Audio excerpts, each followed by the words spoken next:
ரொம்ப வருஷத்துக்கு முன்னாடி வந்து இந்த இடம் வந்து ரொம்ப பிரமாதமா இருக்கும். அதாவது என்ன அப்படின்னா, பறவைகள் அப்படியே நடமாடும். கொக்குகளும் அந்த நார கொக்கு, அந்த கொக்கு, இந்த கொக்குலாம் சொல்லுவாங்களா, அதெல்லாம் வந்து பயங்கரமா இருக்கும். நிறைய இருக்கும். இந்த பக்கம் ஒரு 10 போட்டோகிராஃபர், இந்த பக்கம் ஒரு 10 போட்டோகிராஃபர்னு சொல்லிட்டு ரெண்டு பக்கமும் வந்து போட்டோகிராஃபர் சூழ்ந்துருப்பாங்க. காலையில வந்தீங்கன்னா அந்த அப்படியே அந்த அடிக்கிற வெயில்ல, காலை வெயில்ல அந்த இளமா அந்த என்ன சொல்றது, அதே ஒரு காத்துல வந்து பறவைகள் வந்து இந்த இடத்துல வந்து அப்படியே நடனம் ஆடும். தண்ணியில வந்து மீனை பிடிக்கிறதும் அது வந்து முட்டைலாம் போடுறதுமா இருந்துச்சு. ஆனா இப்ப எப்படி இருக்குது, இப்ப வேற மாதிரி இருக்குது பாருங்க. அந்த வேற மாதிரின்றது என்ன அப்படின்னா, குப்பையாலேயே அருமையான ஒரு நகரமே அமைச்சிருக்கிறாங்க.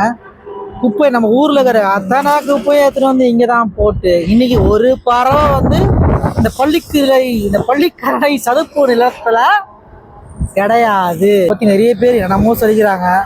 ஆனா நான் பார்த்துருக்கிறேன் இந்த பைபாஸ் ரோட்ல வந்து யாருமே இல்லாத நேரத்துல அப்போ வந்து நிறைய பேர் போட்டோ எடுத்துக்கின்னு பறவைகள்லாம் இருந்தது. இன்னைக்கு ஒரு ஒரு 20,000 30,000 பறவைகள், ஒரு 1000 2000 பறவைகள் இருக்கிற இடத்துல ஒரு பறவையோ 2 பறவையோ தான் இருக்குது. அந்த அளவுக்கு நம்மளோட மாசு வந்து ரொம்ப கெட்டு போய்க்குது.